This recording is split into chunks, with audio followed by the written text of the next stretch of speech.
Hello, welcome to flavourful Kovai. இன்றைக்கி புதுசாக ஒரு டிஷ்ஷு சக்கரவள்ளி கிழங்கு வச்சு செஞ்சு காமிக்க போகிறேன். இது ரொம்ப ஹெல்த்தியான சூப்பரான குழந்தைங்களுக்கு பிடிச்ச டிஷ்ஷு. இதெல்லாம் தாங்க இதுக்கு தேவையான பொருட்கள். இந்த வீடியோவை ஃபுல்லாக ஸ்கிப் பண்ணாமல் பாருங்கள்.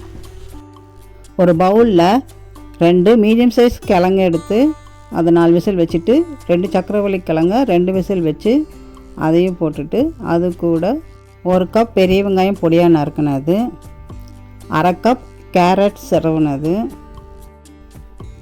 பச்சை மிளகா ஒரு 2 நான் எடுத்திருக்கேன், பத்தலைன்னா நீங்கள் போட்டுக்கலாம், இஞ்சி பூண்டு பேஸ்ட்டு ஒரு 1/2 டீஸ்பூன், கொத்தமல்லி கருவேப்பிலை ஒரு கைப்பிடி கட் பண்ணது, உப்பு ஒரு 1/4 டீஸ்பூன் போட்டிருக்கேன், உங்களுக்கு தேவையானாலும் போட்டுக்கோங்க. அடுத்து சோம்பு ஒரு 1/2 டீஸ்பூன், கரம் மசாலா ஒரு 1/4 டீஸ்பூன், சீரகமும் ஒரு 1/2 டீஸ்பூன்,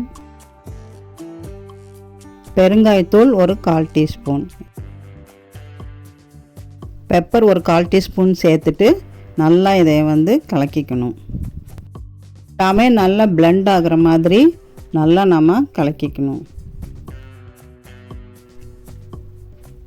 ஒரு 1/2 எலுமிச்சம்பழம் புழிஞ்சு விட்டு அதையும் நல்லா கலக்கிக்கோங்க. உருண்டை பிடிக்கிறதுக்கு முன்னாடி கையில் கொஞ்சம் எண்ணெய் போட்டு நல்லா தடவிக்கோங்க. கலந்து வச்ச மாவுலேருந்து உங்களுக்கு தேவையான அளவு எடுத்து இந்த மாதிரி நல்லா உருண்டை பிடிச்சிக்கோங்க.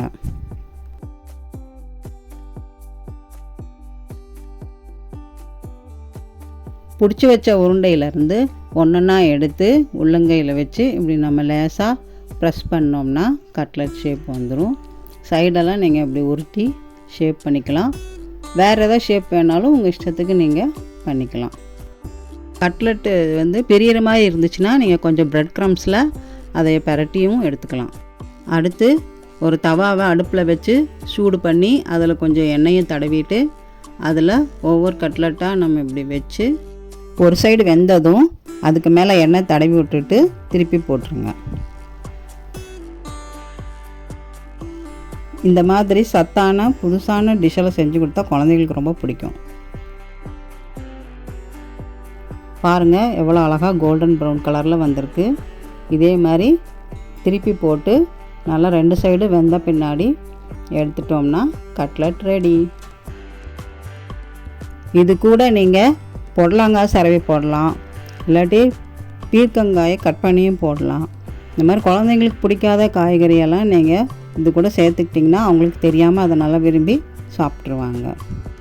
கூட டொமேட்டோ கேட்சப் வச்சு சர்வ் பண்ணலாம். தேவைப்பட்டால் எலுமிச்சம்பழம் புழிஞ்சும் இதை நீங்கள் சர்வ் பண்ணலாம். இந்த வீடியோ பிடிச்சிருந்தா என்னோடய சேனலுக்கு மறக்காமல் லைக், ஷேர் அண்ட் சப்ஸ்கிரைப் பண்ணுங்கள். தேங்க்யூ.